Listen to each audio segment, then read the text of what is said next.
All right, thank you, everybody, and thanks for coming over here to allow me the chance to recap the week. You know, I watched the Republican presidential debate last night with great interest. I found the previous ones entertaining. I didn't find this past one quite as entertaining. It's moved to new depths. But in any case, I noticed a lot of one-upmanship transpiring in that debate, and I fear a little bit that is what could be happening with the roads legislation.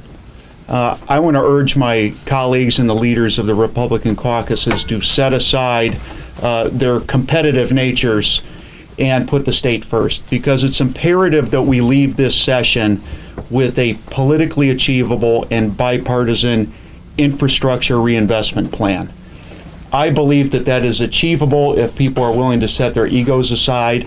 I think we can have something that has wide support in both chambers that the governor can sign. Candidly, the sticking point is that the House Republicans just have not made the case for these tax increases. We all agree that we have to do something on infrastructure, but taking more money out of people's wallets at this particular juncture is not something that's going to sell well out in the public, particularly when we have reserves at our disposal and we have the capacity to make prudent readjustments in the way we use our revenue, particularly with the sales tax on gasoline and with giving local units of government some more flexibility and some more options, and also giving them their own resources back. I hope that everyone can get in a room and agree that there's something significant we can do now. And that has to be accomplished before we leave here next week. But it is going to entail some folks understanding that they maybe have advocated some things, but it's not the time. I think you noticed. Snapchatting when they're driving. I think you noticed in the floor vote yesterday on the House Republican infrastructure plan that it is receiving less support and not more support as time goes on. I know that the Senate has seen that message, so let's get it worked out, and I believe that can be done. Something that's a little bit hopeful that I want to point out, it appears that some are finally getting the message that the attacks on teachers that we've seen over the past several years cannot continue. I was carefully noting the tweet from Senator Long yesterday regarding the contents of Senate Bill 10, which many of our leaders and rank and file of the educational community have found to be an anathema. A good decision was made yesterday to throw that particular piece of legislation in the trash. And I'm a bit gratified that at least they're heeding some of the advice to stop doing harm to our educational community. This is a situation where less is more, and I've certainly been arguing for less all session, which is in my belief, the conservative position. One last point, a great disappointment of this session is an unwillingness to do anything about civil rights. That's important for the economic future of Indiana, and it's also important because it's the right thing to do. We've had several votes over here in the House, some of the first ones in the state's history that would expand civil rights protections for our LGBT community here in Indiana. They were turned down. But if they want to turn that down because they don't like talking about it, I would suggest that it's also time to take some of these assaults on women's reproductive rights that are still floating out there and ensure that they don't go anywhere either. If that is something we don't need here at the end of session when we have the important legislation on roads that needs to be completed and sent to the governor. So with that, I'll be happy to take any questions in review of this week. Scott, yesterday, State Democratic Party put out a statement going after Eric Holcomb, calling him a hatchet man, said he was basically a political insider. But your caucus, with the exception of 3 people, Senate Democrats all voted for him unanimously. Who's right, you guys or state party? Well, those, state parties talking about things for the upcoming election. I mean, we have some constitutional duties to do in this chamber, and I made it very clear to the speaker and to the governor that I was going to support Eric Holcomb. with my vote, simply because, I follow a little bit the Lugar rule. Mike Pence won the last election. If he believes Eric Holcomb is the best person for the job, provided the person isn't under indictment and they're otherwise qualified for the office, I more or less believe he ought to get to have his person. So I supported Eric Holcomb on those grounds, and I told the same thing to the members of the caucus.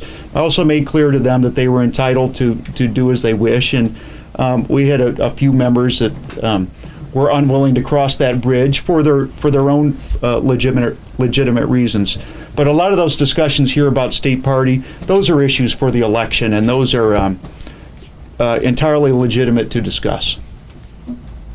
You've got 4 days less for this session than you ordinarily would have. Is that a good thing, and is it enough time to get everything done?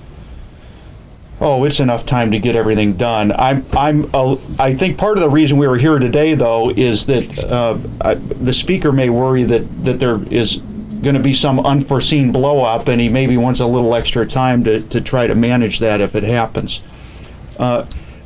One thing that's both positive and lamentable about our citizen legislature is we are driven by deadlines more than we should. But I think that the tasks at hand will expand to fit the time allotted to them.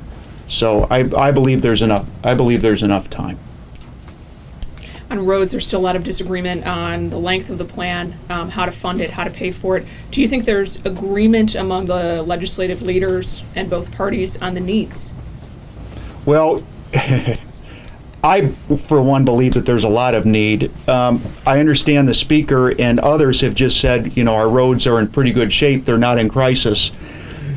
The point that make those assertions are incongruous with the demands for a tax increase. I will certainly observe, but there's the opportunity to do something substantial and understandable on behalf of the people of Indiana. That should get done. I believe it will get done if we can set the egos aside.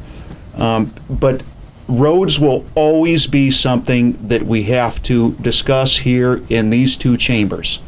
It is a basic responsibility of government, and regardless of what is done, we're going to be talking about it again in the budget year next year, because that is what people expect of government. Are you okay with the local option to raise taxes that's in House Bill 1001 now? That's a detail matter for a conference committee. I mean, I think that we have to look and see how it's going to be applied. I believe if we're going to do that, it should, as much as possible, be a true choice for the local units of government. We shouldn't be like Washington, where we muscle, lower units of government into doing things. If it's in the vein of providing true options and true flexibility, that's one thing. If it's in the vein of you do something that we're not going to do here, that's a little bit different discussion. But that's a worthwhile thing to have a frank exchange of views. Speaker Bosman said he's pretty hopeful that 1002, his teacher scholarship bill, will make a comeback here in the last week. Would that be a positive development? I think there's positive. Look, we review these sessions all the time, and we, talk about the things that went wrong. I always try to point out to a few things that went right as well. It's statistically impossible that everything that happens is bad. Okay, so I'm hopeful that there can be something positive there, but that's one of those stories that will be told after we sine die. Would you be surprised that your anti-tax rhetoric on roads is kind of scaring the second floor and making them reluctant to embrace the House plan? I'm not going to, scare isn't the right word.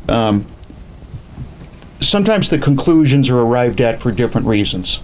Okay, I think on the second floor they simply don't want a tax increase on their resume going into the election. An argument that Democrats have made that I think maybe wasn't expected, only because they have a propensity to misunderstand the Democratic Party here in Indiana. We cut a substantial number of taxes for corporations, for people paying inheritance taxes, for people at the top of the economic strata. it's a difficult argument to say you're going to do things and then we're going to go back and tax workers and consumers. So our argument is more based on economic fairness about who ought to be paying for developments here in Indiana. So there's while we may have arrived at the same point, they've come from entirely different directions.